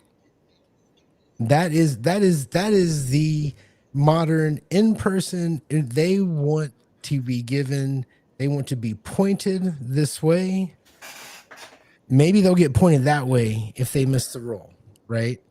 But I'm telling you that they're not going to give you the mortar. Run games on my local game. Very few player groups, and I know, and then you come back with, well, if you do all this work, and if you do this and you do that, well, I'm not, Brian. You know what? Here's the difference. I'm not getting paid to run games. Like I'm not going to do that work. Running at my local game store. That's not been my experience. Is led by a leash. The way you make it sound, is fucking incredible. Judd, thanks for stopping by, man. You had some great ideas. We really appreciate it. Screen with his face on it, like Judd all over it. Like we'll have to get Judd on. We should have Judd on. We may have to get Judd on. He's a good dude. I think the idea. Good night, Judd. I think the idea that somebody is going to have all of that ready. Brian, it's great in theory, I guess, but I don't think it's realistic. And I don't think the majority of players are modern, newish players. I don't think they're ready to take the lead and decide they want to do something. I actually have an anecdote that bounced off of that. This wasn't a modern game. This was actually a 5e game. In fact, I think this was one of the 5e games I was running when we were near the tail end of our podcast we did a few years back. I don't know if you guys remember. I was like just down. I was every time. So man, how's your games going? And I'm like, oh my god, it sucks. They're terrible. Oh, Well, yeah. I had a group of four people. Some of them close friends, were like, we this is during COVID. They're like, hey, we'd love it if you ran the water deep dragon heist for us, and we want it kind of laid back. We don't want anything crazy, but we just want to have some fun. And my buddy and his wife were part of it, and a couple other guys, I think his brother-in-law, and they gave me this. They gave me the 5-page backstory. So I was like, I went along with it. I know. I went along with it because I was kind of honored that they actually asked me. They came to me, will you run this game for us? I'm like, sure, why not? I'll do it. Something to do, on a Friday night or whatever. I read those backstories. I memorized those backstories. I started putting things into Waterdeep because it's a big city. It's like the New York City. It's the Manhattan of the Forgotten Realms. I had stuff in there so they could do all the cool stuff. And Waterdeep Dragon Heist even has a point where you get an inn and tavern that you run. So you can literally do the barista coffee shop bullshit. And I did all this work, and every session, it was just nothing happened unless I took a hook, went right up into a nostril, and started pulling. Well, otherwise it was just them play acting their critical role wannabe fantasy. Yeah. So they just and like I did all this work, and I'm like, there was no mortar. Yeah, that's There was no mortar unless I cut open a vein and started mixing it myself, Well, So, and there's other things as well, but those like were modern Brian, players. That's yeah, the point of those were modern players. So I right. agree with Gary on this one. And then there's other things, man. It's like, I agree. how do I say this? I agree with the statement, Im Sylvie. I agree.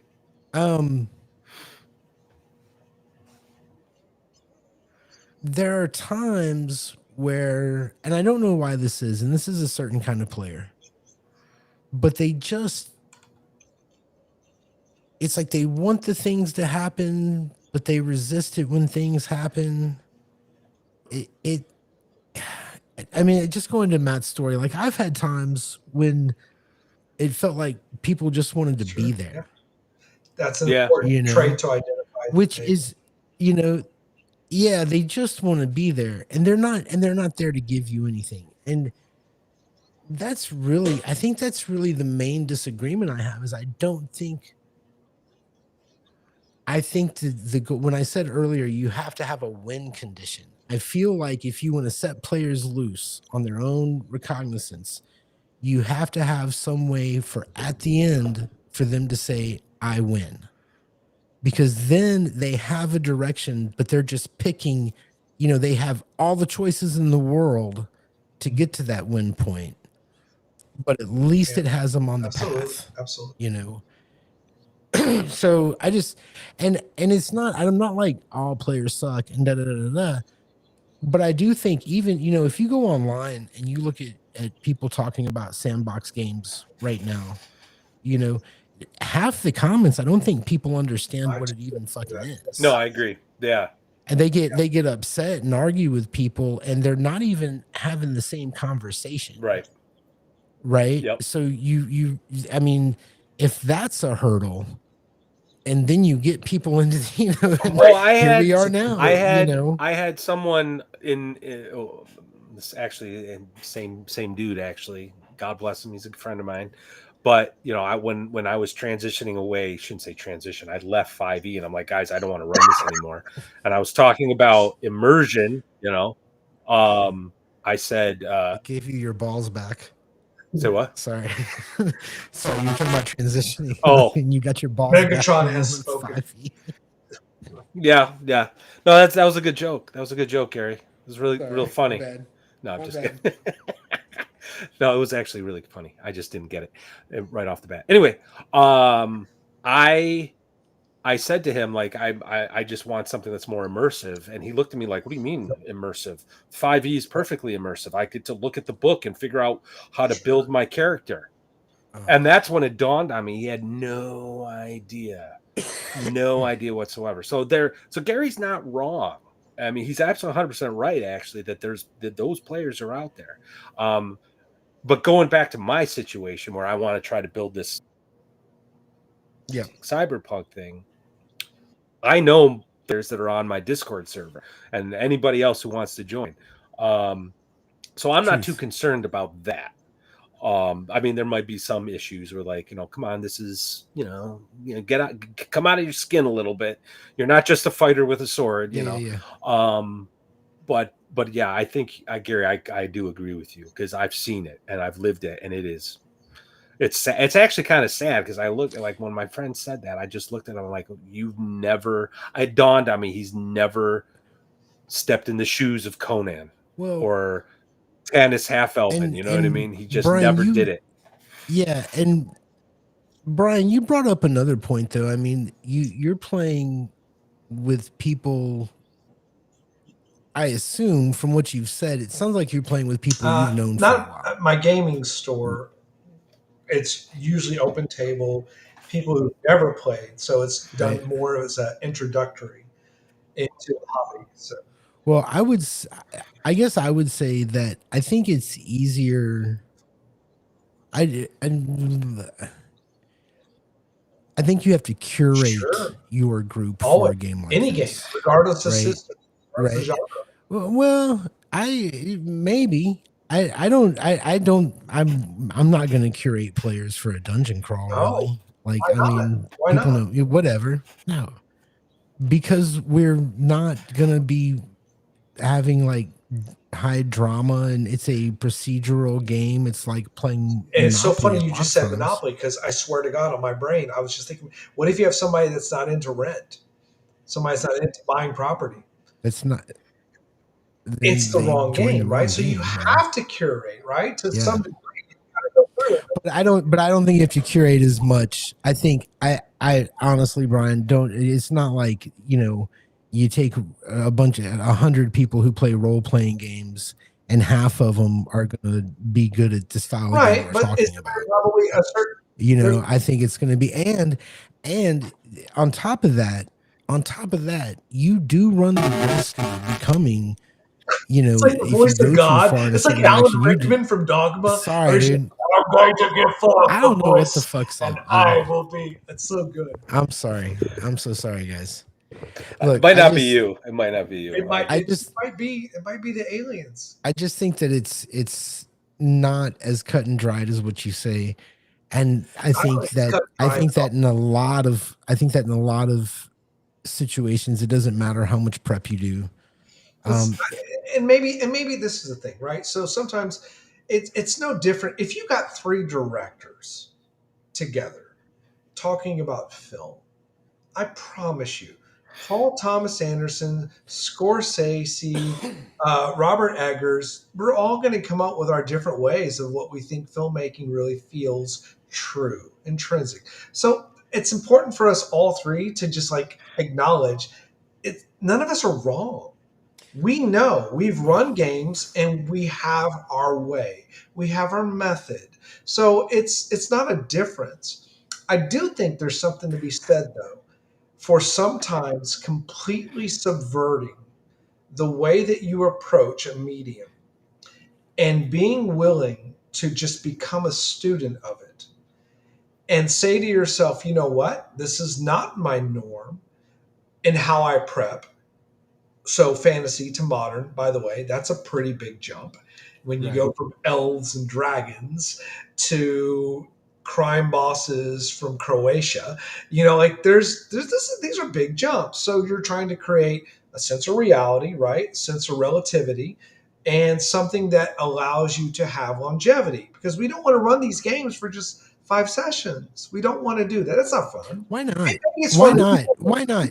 Hey, no, for real. Let me ask you a question. Real quick. You keep coming back to the longevity of the game. Sure. Okay, that's great. Sure. Okay, fine.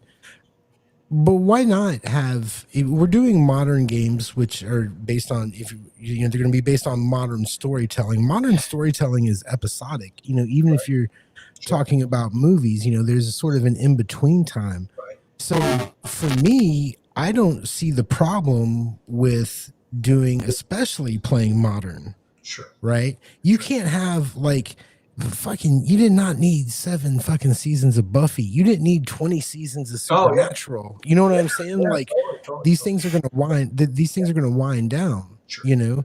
So I don't know that in this kind of game I care whether or not it is a long campaign. I'm much more interested in a long campaign in something like an open world fantasy thing because you're building and exploring and it's a whole Sure. different kind of vibe. A modern world game, you know, it's got to wrap up at some point. It's Absolutely. You want to land Maybe, the plane. You want to land maybe. the there. plane. That's yeah, and here, yeah, Matt's he's trying. We don't Maybe. know. Well, if We don't if know. if if the exploration is not about location but about NPCs that are out there, I think if you have the faction set up, those are kind of like your maybe like yeah, your faction, the crime family faction. That's your Spider Haunt Woods, you know, Mhm. and the players go in there and they start meeting all the NPCs in that faction and getting embroiled with them, going on maybe teaming up with them, maybe going up against them, whatever. So I don't know. I don't know. It could be. It could be. It could happen. I Yeah. don't know. But I'm willing to find out, frankly. And just That's a great. as Yeah. an as an aside, I think the noise we've been hearing is actually Restream. Restream's been acting funky all week. So Okay, anyway, Brian, you just did it when you were talking. So Neener. yeah. But Yeah. anyway, I I mean, think no. I, Go ahead. no, I was just going to say, you know, at the end of the day, I mean, it comes down to what are you trying to create, and if you want a 5 or 7 sessioner, there's nothing wrong with that, especially if it's communicated up front. In fact, probably for those sort of planning design for campaigns, mini campaigns, you're probably going to get a lot more action in agency. It won't be the slow burn, right? And maybe that's really what it comes down to. If you're planning for a modern campaign and you're going into it with a sense of what do I want to hit the ground running with? Well, what did we talk about tonight? Well, we talked about character and NPCs. We talked about situations that happen to them and how do we branch off of that in a way that feels relevant and also realistic, probably to some degree. We did it all. We did a very good job, all three of us, of staying away from systems. We kind of branched into a few things that are things that we love. Which obligations was the one that kind of came out from the Star Wars piece. But if you're really wanting to get something that's going to give you something that will make you better for the next thing that you run, modern is a great place to really work from. It's probably the most intimidating. Maddie, you're talking about cyberpunk. We can buy into that. We've seen a lot of stuff that's kind of cool and fantastical, and we can kind of like, oh, I'm going to do something that's really revolutionary and imaginative. Well, that's a lot different if you're dealing with somebody that's in New York City. You know, you're a New Yorker or something. You've been there. You can relate to that. You can probably create a campaign in New York City that feels very realistic, very grounded. And then you can add those little elements, fantastical, not fantasy, but things that all of a sudden kind of start to pull at the norm. And now you're starting to stretch the boundaries. And maybe that's part of the magic of modern role playing. If you consider like I would go out on a limb and say that we probably have all read Frank Miller, Sin City. Yeah. Oh, Yeah. and if you think there's like this moment, this tilt, where it goes from realistic, street level gritty to just a little bit beyond. Marv is able to take bullets. He's able to crash through doors. He jumps down 4 stories and lands on the concrete and jumps into a car. And so you now have kind of pulled taffy at reality. And running modern games, again, you know, maybe 100 sessions or so forth of it, I have found that some of the best success and the most memorable situations comes from pulling that taffy character and situations and starting to kind of pull it to something that feels not fantasy, but fantastical. Ethan Hunt mission and Whoa, focus. hey, whoa. Hang on, Brian. And We're way past time. oh, I'm sorry, I didn't mean to run us over. I apologize. We're going down a whole I was like, yeah. road. Anyway, So you started. bottom line, and I'll shut up and give it up for the rest of the night, is I think tonight, at least, we've had some discourse now about how do we move forward once we've determined a system, once we have a few ideas at play. How do we move forward with something that's going to give us the juice, Maddie, right? We always come back to that word, to have something that's going to be magnetic to our players. If we do that, we're doing the right thing. Random tables. I love it. It's great. Yeah.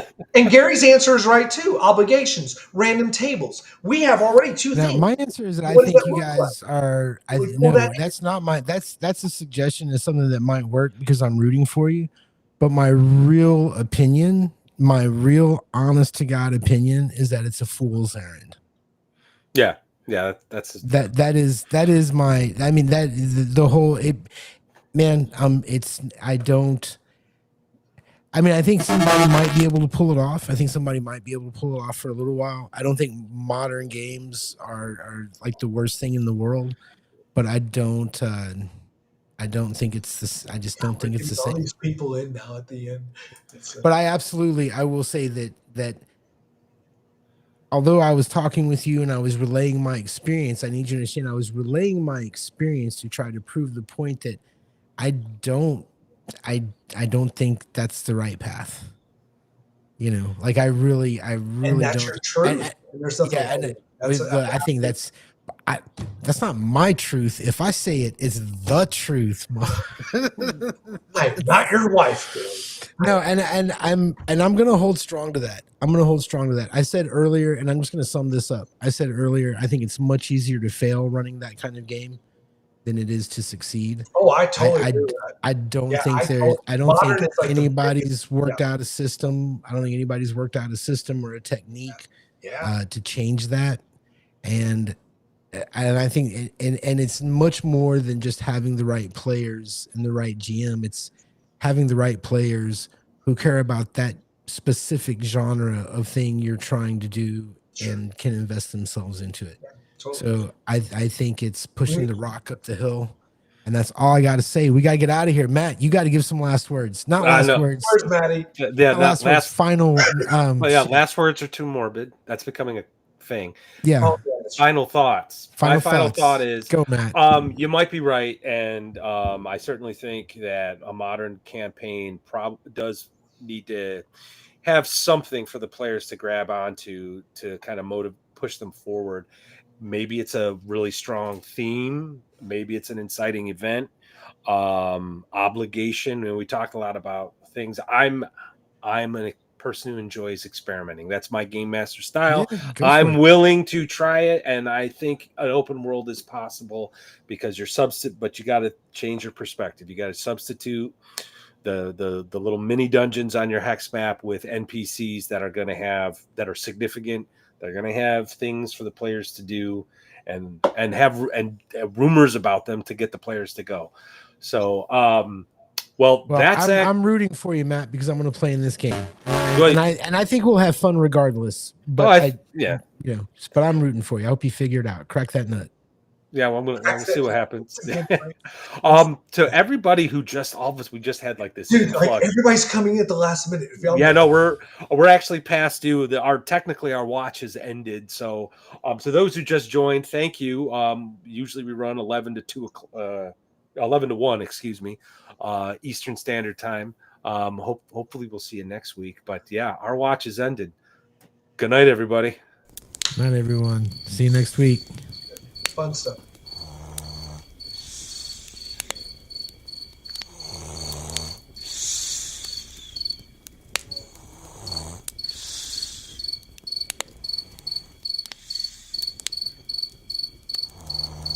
Dude, get up. I think I heard